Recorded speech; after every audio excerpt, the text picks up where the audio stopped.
Hello, hello. Don't look so nervous. I promise I won't grill you too much. Let's do this. We'll start with a very easy question. When we think of broadcasters and media outlets, we see big names and we just have no idea what individuals do. And a lot of the organizations you work for are vast. So to give us some context, Sophie, maybe can you just let us know a little bit more about what your actual role is within France Télévisions? Thank you. So, Le Parisien is a large newspaper dealing with local, national, international information. And we decided to reinforce the cover of climate changes 2 years ago. And we create sections, which is called Matter, My Earth in English. Every week, we are dealing with news about what's going on this topic. And the mission we give to us is to give people the keys to improve their eco-responsibility in their daily life. So that's what we are aiming for. We have a very large target groups, so we are aiming at improving the awareness of climate changes to people who are not very keen on that usually. I mean, they're not all young, so they have to be taught, and this is what we are doing. I will develop more if you want, but I'm giving Thank you, that's really helpful. So really looking at the weather side of things in particular and integrating more communication yes, there. the weather side, but also how you can improve your consumptions to be more eco-responsible, to waste less food, to eat better food. I mean, there is a lot of areas in your daily life that we try to explain to our readers in the newspaper, but also on the website. And we have a different approach when we are dealing on the social network, where we are targeting a younger audience, which is more used and more familiar to this topic. So we have different approach according to the media we are using. Brilliant. We'll dive into some of the approaches as well in a little bit. Audrey, can you tell us a little bit about where your role kind of fits in, so we have some context before we dive into the detail? Yeah, absolutely. Hi, everyone. So I work for France Télévisions, which is the French public service broadcast. And I am not the CEO, contrary to Sophie. I'm editor of a new program, which is a weather and climate program. We used to have just the weather before at France Télévisions, so weather forecast every day. And now we've upgraded it with climate context every day. So every evening, our viewers get the necessary, very necessary climate context to how the sky looks. Now you understand maybe why and how the sky is affected by climate change. And it's very new. It's a newborn program. It's been 2 months. It's 2 months old. So okay, we're very so tired. brand fresh, new, off the press. Just in Time is a brand that we're very familiar with. It's huge. Where do you sit in? Where do you fit in? Well, yeah, it is a big brand. I'm a reporter, basically. I'm out looking for stories, writing stories, identifying ways to share information about climate change out in the field. The way I think about it is I'm often looking for 30,000-foot stories that will explain lots of different connections to people, sort of going beyond the daily news. In addition to that, I just launched a column/newsletter looking at the world of business, finance, and climate, how these things are intersecting. And the idea is that we're going to reach out to people, not necessarily the people in this room who are perhaps familiar with those connections, but to people who are just sort of dipping their toes into this. And so that's a sort of a separate segment of my job, but really looking at all things climate and writing about them for Time. Brilliant. CNN, also a name that I think everybody in the room recognizes. Tom, where do you fit in? Because when I think CNN, I may be thinking very different from the role you actually do. Yeah, I think you're right. Good morning, everyone. I head up the London features team for CNN International. We work across a variety of non-news projects, primary of which is Call to Earth, which is our flagship sustainability initiative. And where Justin talks about the 30,000-foot approach, we kind of try to go around the world finding people who are solutions-focused in a local community, focused on a specific issue or specific animal or specific area. Thank you so much for sharing. We already know that media has influence, but when we think of the role of broadcasters and the role of media in terms of accessing stories, Justin, I'm going to start with you. What should it be? Because I'm sure everybody in this room has got some idea of what the media and what broadcasters and what journalists like yourself should be doing in relation to reporting climate change and making the stories around climate more accessible. But in your opinion, where do you think the media is supposed to fit in? Well, there's a few things. First, I would say the media has to play the role of record keeper, the role of holding people accountable. That's, I think, things that we're sort of comfortable doing and have done for some time. I think the thing where there's room for growth, and I think we have seen growth, I mean, we're hearing about it on this stage, is finding ways to meet people where they are, finding ways to tell stories in a way that's beyond just the sort of, well, this is the latest study in the big journal, or this is the latest data about parts per million, to really say, how is climate impacting your life? How is climate impacting your job? How is climate impacting, you know, the things that you pay attention to already? And just it requires sort of exercising a different muscle for journalists, and I think we're sort of figuring that out. Sophie, would you agree? I mean, Le Parisien, big outlet. What is the role of media? I think, I mean, I agree with what you're saying. I think our first role is to inform people with data and a scientific approach, but making it very accessible to a broad target groups. And if you take the headlines of the Le Parisien this morning, it's about the climate skeptic on the weather. And there is a story that we are telling in the Parisien this morning about all the bashing on the Twitter to the weather, people who are presenting the weather on TV, because they think, no, it's not that warm. So, I mean, there is no climate change, there is no global warming, so what you're saying is completely wrong. So this is what we are explaining and put it on the front page of the newspaper this morning. That's a way of bringing awareness, I think, and this is the role of Le Parisien, is to take a subject and to make it simple and accessible and close to people's lives so that they can think, they can change in something in their day-to-day ways of living. I love the idea that you're putting stories on the front page, because I think that's quite important. And yet not everybody's necessarily engaging with the front page of a newspaper. So Audrey, with the weather, how do you even begin to use that as a platform to communicate climate change and climate impacts? And where does that part of media fall in, especially when it's public owned? So what happens when the weather broadcast basically is a tradition, like it's something that people watch in the evening with family probably, maybe while eating. So it's really a tradition that we didn't want to we wanted to change it, but upgrade it rather than destroy it. So it was really the idea of, okay, what's the necessary context that we need to add to this weather forecast in the context of climate change. So I think that doing the weather today without talking about climate change is like covering the stock market in 2008 without talking about the financial crisis. It really is something that shouldn't make sense today because the weather is really impacted heavily by climate change. So it's sort of a natural evolution for the weather forecast. And I really appreciate in your question the accessibility idea. The weather forecast is a very popular rendezvous for our viewers. And so to inject some climate inside that kind of rendezvous is super important because it's a place that is super accessible for people, and I think we need to do explanatory journalism in that kind of spaces where we have a lot of viewers who are able to get some understanding, and maybe if they have understanding, act on their own, but then our mission is really to let them understand, and so explain things. I think it is important to help people understand and explain, but I'm going to get almost a little bit more to the heart of things.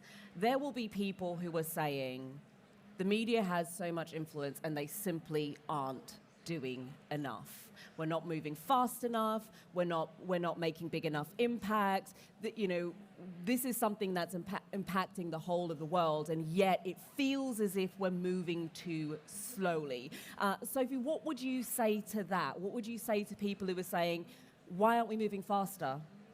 I think we are moving, maybe not as fast as everybody wants, but on the last GIEC report, the media coverage on climate change is doubled in the last 4 years. So we are doing more and more.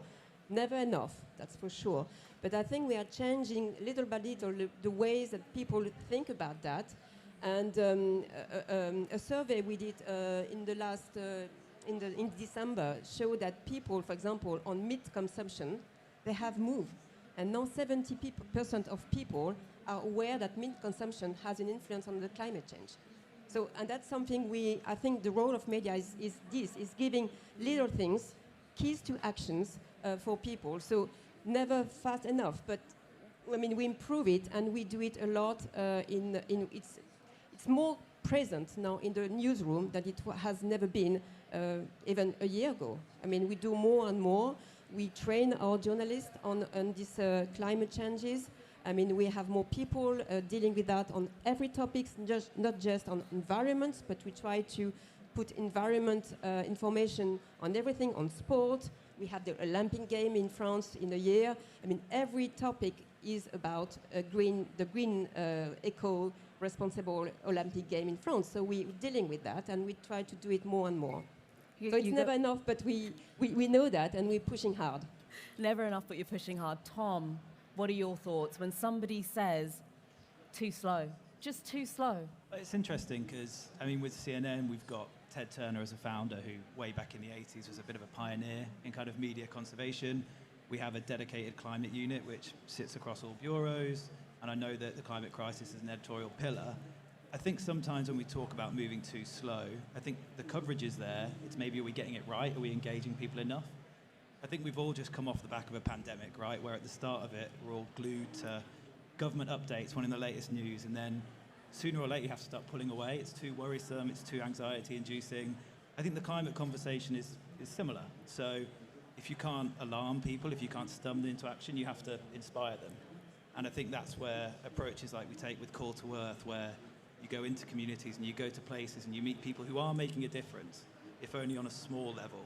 Those stories of kind of hope and inspiration, told beautifully with beautiful pictures, is one way of kind of engaging people. But it's a huge issue. It's the biggest issue of our time.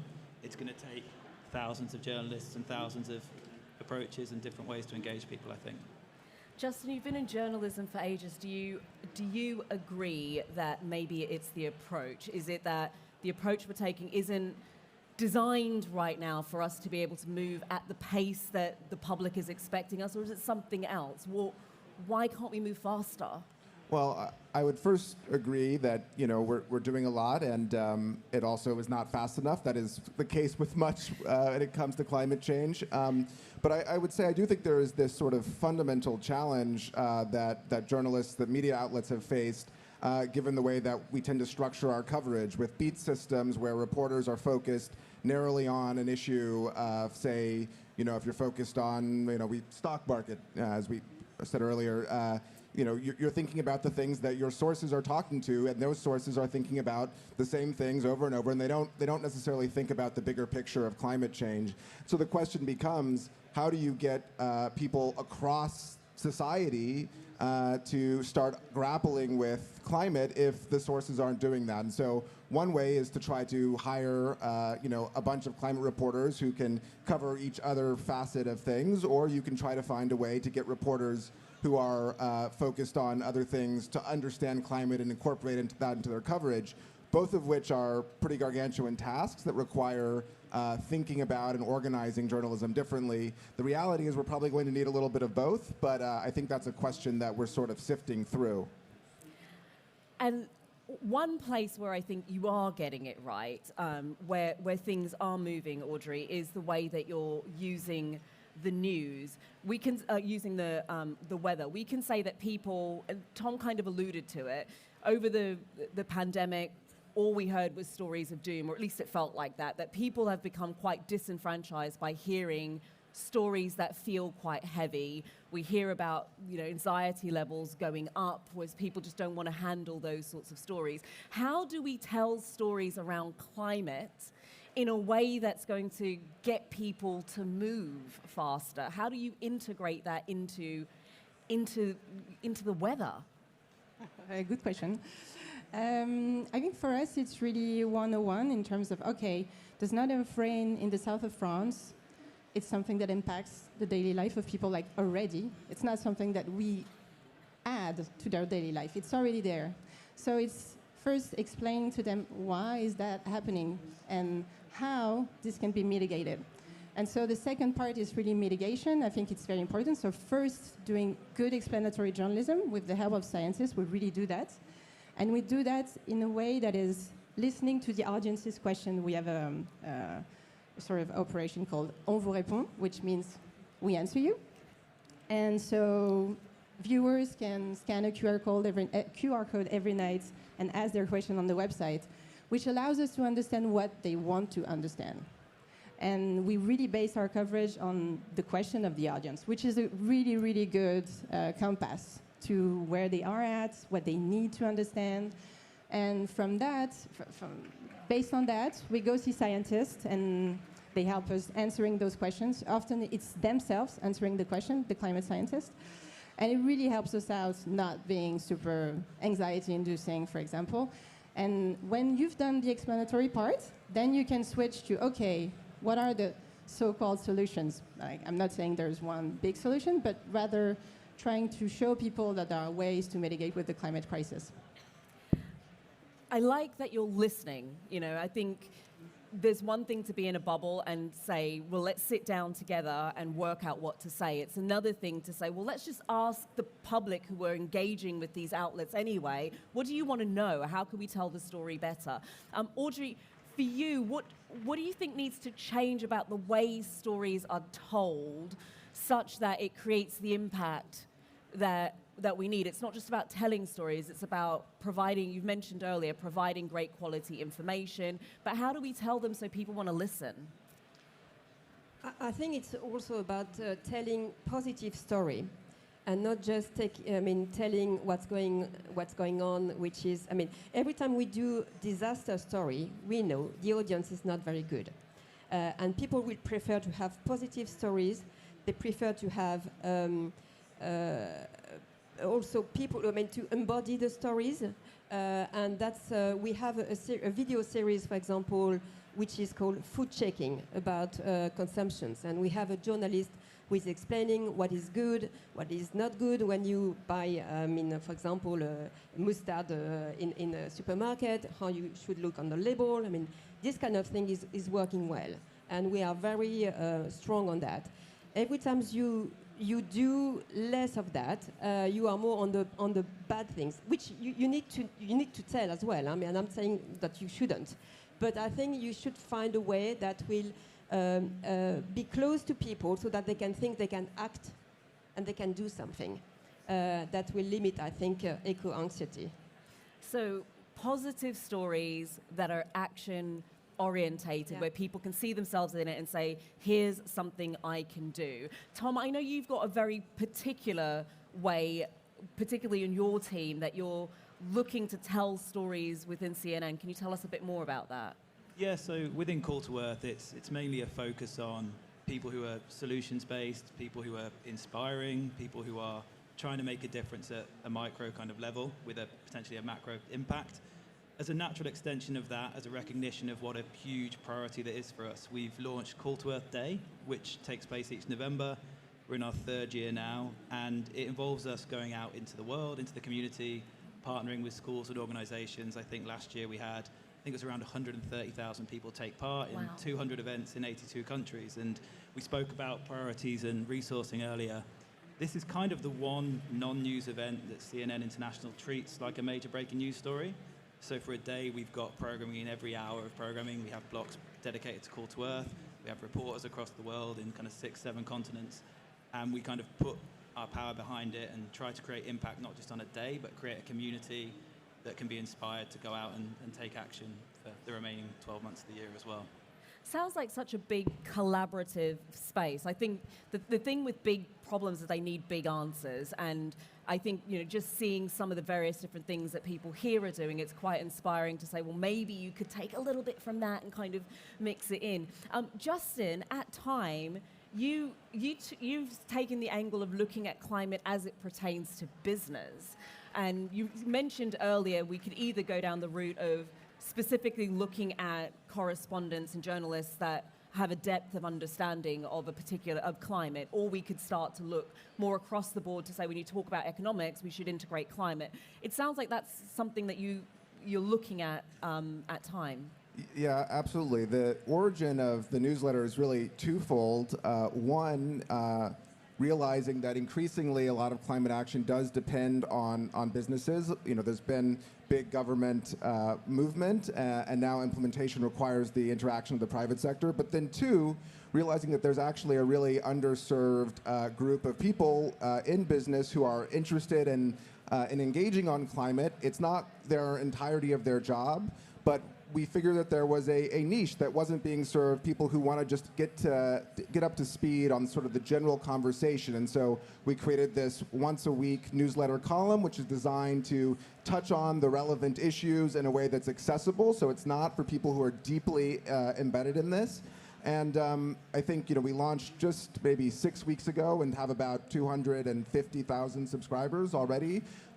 So there is clearly a market, but I think the bigger lesson there is trying to find the little areas and the people who are not being served by the current climate coverage and finding ways, and we've heard about them here, to reach them. Do you think that the current structure, and we're low on time, I guess, where do you think, where would you love to see the media's impact in, let's say, we're back here at Change Now in 5 years' time, and you know, I'm speaking to you again, so this time we're speaking about this, you know, some innovations that are popping up. Where would you love to see how the media is involved in climate stories going forward? I think just to jump in on that, I had a really interesting conversation on Monday with a woman who is an education consultant who specializes in teaching the climate crisis to kids. And she was saying her biggest problem is convincing teachers that it's not the job of the science teacher, it's not the job of the geography teacher to teach kids about the climate crisis. You can do it through arts, you can do it through English, you can do it through literature. And I think it's a similar thing, and I think Justin touched on this earlier, is that actually climate isn't a story, or it can be a beat, but it's actually a backdrop for everything. And it kind of needs to be thread throughout various different areas of coverage. And I think that's probably the biggest area to improve. Go on, Audrey. I could see you like, just so you know, behind you were lots of nodding heads going, I think it's that.